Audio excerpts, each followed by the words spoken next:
আজকেও চেষ্টা করেছে, আমিও প্রস্তুত হয়ে এসেছিলাম।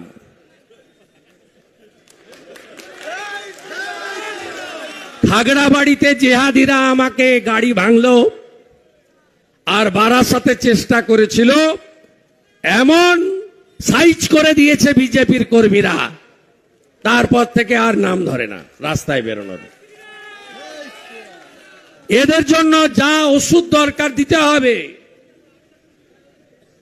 তাই মমতা ব্যানার্জি বলতেন না বদলা নয় বদল চাই, আমরা বলি বদলও হবে বদলাও হবে।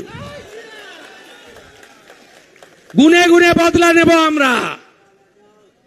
পতাকা টাঙিয়েছে, পিঠটাকে কি করেছে দেখেছেন? চোর না ডাকাত এই পান্ডে ভাই? কোন সভ্য সমাজে হয়? গোটা ভারতবর্ষে ভোট হয় কোথাও এগুলো হয়? বিরোধী